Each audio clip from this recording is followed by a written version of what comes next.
Hmm. Well met, traveler. Yes, please, sit. Warm yourself by the fire. Make yourself comfortable. And if you don't mind obliging an old bard, I happen to find that the cold of winter and the dark of night pass by a little better with a tale or two. Yes, yes, yes. Come in, sit, sit. Make yourself comfortable. Our story begins not far from this very tavern. It was late in the summer, and a goblin war chief named Voxcar had started making trouble for himself in the northern reaches of Halvaskar, near a little town named Yelgin. Well, the good Ulf Fargasser could not let that stand, but his warriors had already been dispatched to the Verognian Way, making that passage safe against foes as of yet unknown. So what could the good Jarl do? Well, he put out a call for heroes. Glory and gold would both be awarded anyone who could step up and rid himself of this nuisance, this Voxcar. Others have tried before, mind. But Voxcar had a cunning way of avoiding justice and escaping the clutches of those who would entrap him. This would not be an easy task. As it just so happened, it would not be necessarily the mightiest or greatest of heroes, but rather heroes of happenstance that have came together to answer the call.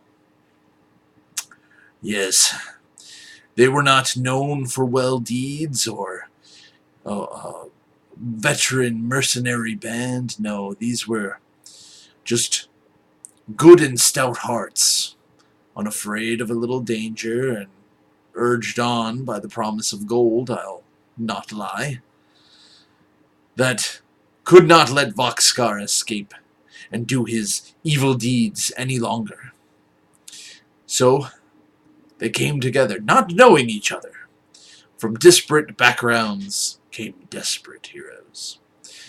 Yes, these heroes of happenstance, as it were, came together through chance. But from that seed of random chance, greater destiny grew. And not only did they end up with the head of Voxcar, a greater tale took them far beyond the lands of Yelgin, or Halvaskar, or Karsk itself. But that is a longer tale. I'll need another one of these if you don't mind.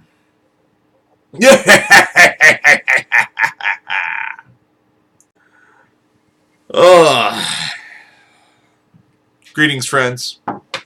I just wanted to send a video update to you all because, number one, they're entertaining and fun to do, but also to remind everyone kind of where this whole story started and some of the things that I fear might get lost having done this big long break. So if you recall, yes, I'm sure you all remember Voxcar and the tunnels and whatnot. But the whole reason why you are where you are, right? When we last left our heroes, you're deep in the frozen north. You're up in Uthgari lands, well beyond anything you would call civilization, really.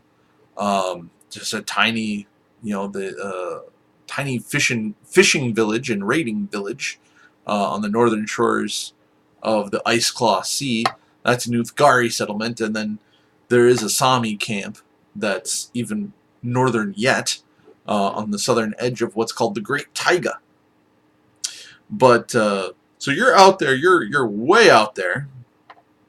Lost, well, not lost, but in some frozen hellscape.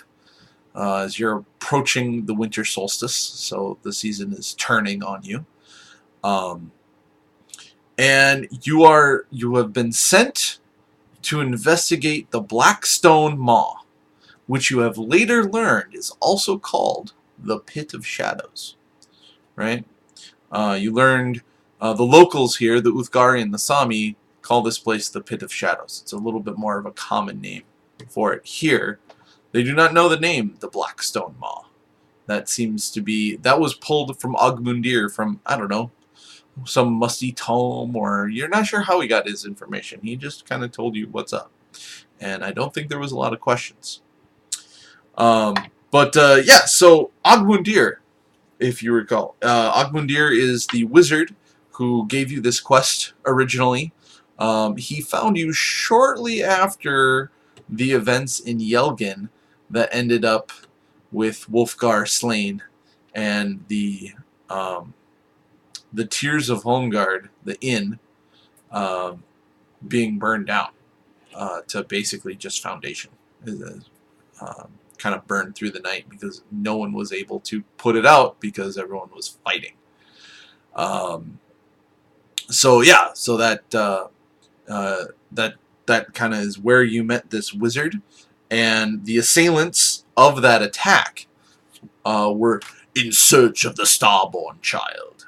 They demanded the child, the Starborn, to be brought to them, presumably to be slain. I think they said right out, like, we are going to kill this child. Bring him to me, or her to me. Actually, they didn't know the gender. Bring it to me, and of course, being not horrible, vile folk, being heroes, you stood between these terrible monsters and a vulnerable baby, and ended up being, thankfully, barely successful in preventing them from slaying the child. Oh, thank God that turned out. But, so the child was born. Her name is Yavora, if you recall. And she is with her mother and with Coulson right now, who also is carrying the Doom Sword, it's sometimes called, the Doom Slayer, the Ravenclaw Sword, and it goes by a couple of different names. It's the one that Wolfgar wielded when he was a young adventurous hero of the land. He fought in many battles with it, and from what you heard, he fought with Jarl Ulf Fargasser, and helped clear out the Varognian Way and all that good stuff. So he did mighty deeds with this blade, but he drew it to save his daughter's life, and in doing so, lost his own. So, such is the end of that sad little tale. And the sword and Coulson are both guarding over, although Coulson hasn't drawn the sword as far as anyone knows. It's there, but he ain't going for it. He has not picked up that blade, as far as anyone knows. So that's what's going on there. But they are safe. They are rebuilding the inn, and they're calling it the Raven's Rest in Yelgin. So that's what they're doing. And that's when you met Ogmundir, as he showed up with a bag of goodies. He pulled out a self-rocking, kind of lullabying bassinet for the young child, and gave that to Ayla. Yeah, Ayla was the mother's name. Having a hard time doing this, kind of to remind myself, I guess. But so then, with the remains of the slain warriors, Ogmundir was able to research and ascertain, based on a couple of symbols that were etched in the sword and in the armor, that these items, and therefore likely the warriors wielding them, came from a place called the Blackstone Maw up in the Skarhamar northern area. He didn't really know much about the area. He didn't know what the Blackstone Maw is, other than he suspects some sort of tomb. But he didn't give you a lot of information to go on. He's like, I don't know. This is the name of the place. This is generally where it is. Good luck. Have fun. And so you got a ship and you sailed out. There was a brief interlude in which I think a couple months passed, and you could Rogan visited family, and Rin did nefarious deeds and ended up getting away with it. Mesrez did some research.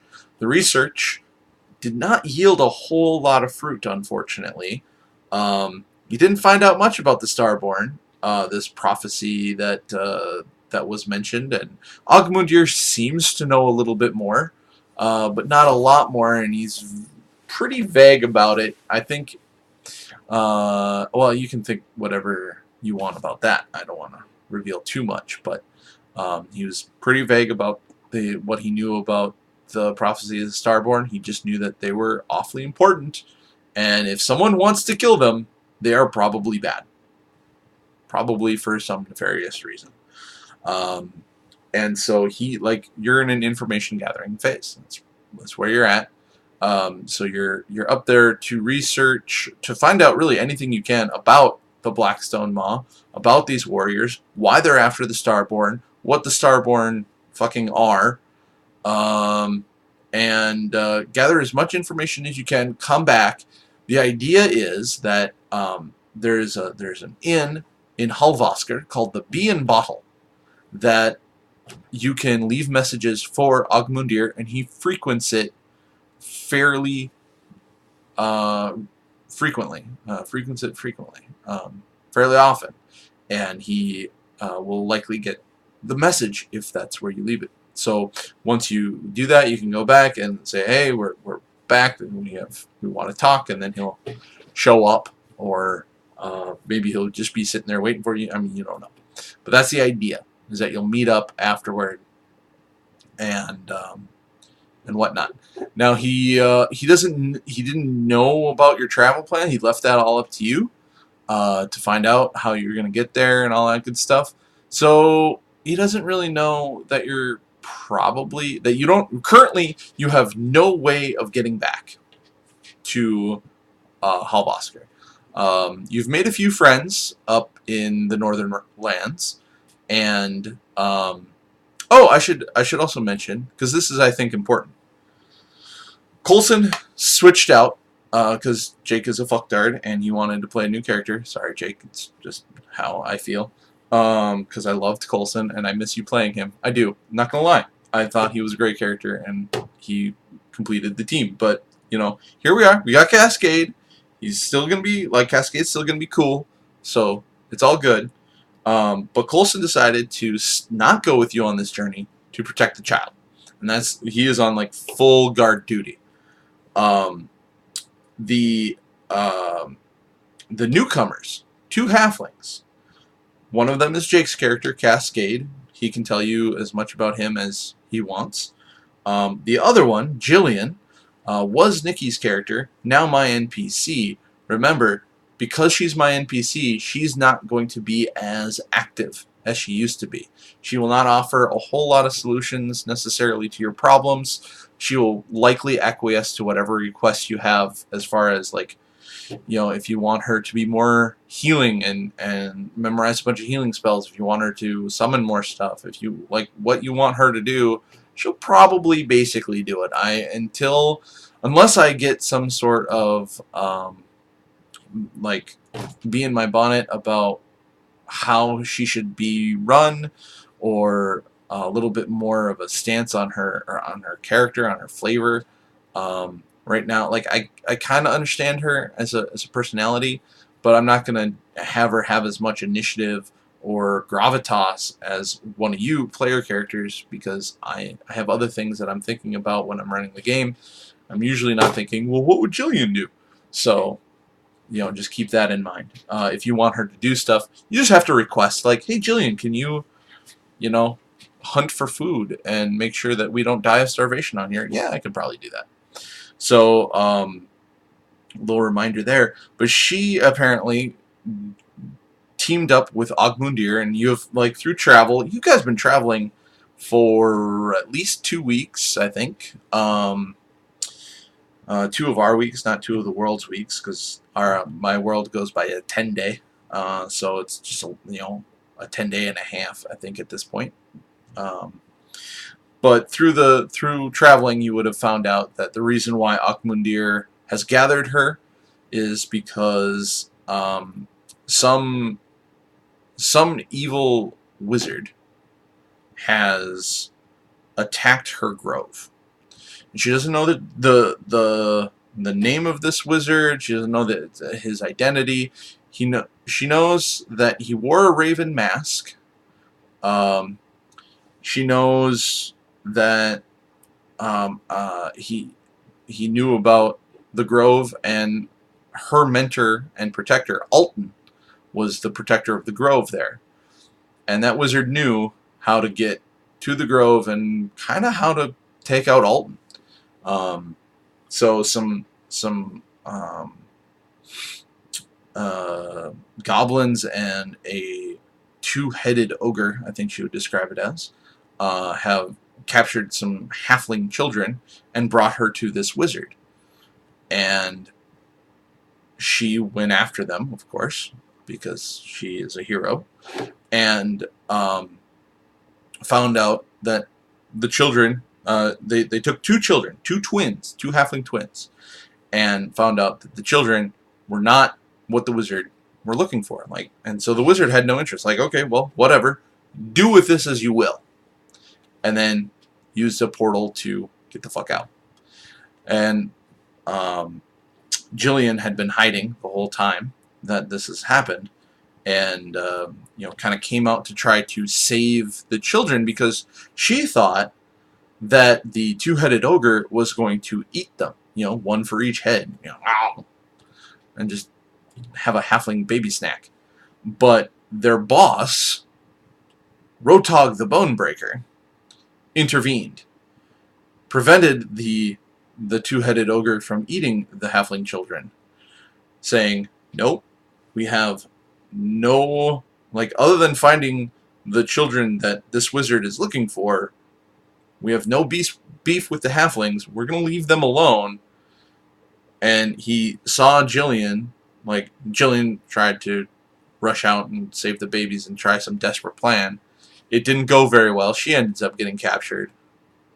Rotog's mercy basically sent Jillian home with the 2 babies. And she ended up being a big hero. And also, probably embarrassed the sentries and whatnot that were sent to guard the Rotog's cave. But, oh well. But while she was doing that, this wizard, who apparently was looking for children, sound familiar? Probably. Also attacked the grove that Alton was defending, and stabbed Alton with some sort of corruption knife or dagger, some sort of magic dagger that has this corrosive element to it. And so Alton was dying. His healing magic was not working against the wound that was created by the wizard. His bear, I think, was paralyzed at the time, and so the great big dire bear that helps him protect the grove, he's stone cold out. Alton is dying, and Ogmundir has come to help, hearing about this attack on the halfling community, and he happened to have been in the area.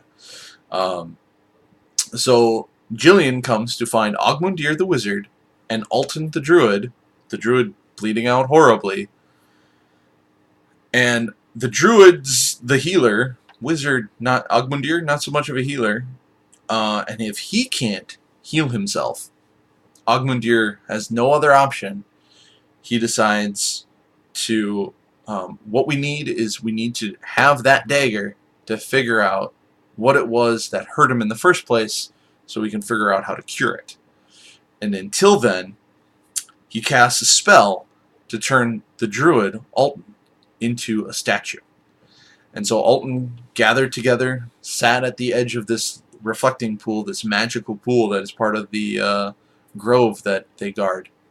And he cast a spell to turn Alton to stone. And there he stands, or sits rather. Um, the corruption abated for now until Ogmundir can reverse the spell, turn him back into a person, human flesh, and then hopefully by then they'll have the dagger and have the means to cure that wound. But until then, he's frozen solid in stasis. And his bear, now recovered, is just kind of mournfully patrolling the grove, not sure what to do without his master's direction. So he's going to guard that statue. That is what he is going to do. So Jillian would have related all of this to you during campfire stories, during your sea voyage, etc. She lost her snake. That kind of sucks, but oh well. So yeah, that's kind of the story so far. We've got a number of players active in Karsk, something to do with these children. The answers, you hope, some sort of answers lie in the Blackstone Maw. You've gathered information a little bit about it. Not much is known about it other than that it is dangerous. Many people who go looking into this do not return. The Sami have put up wards that...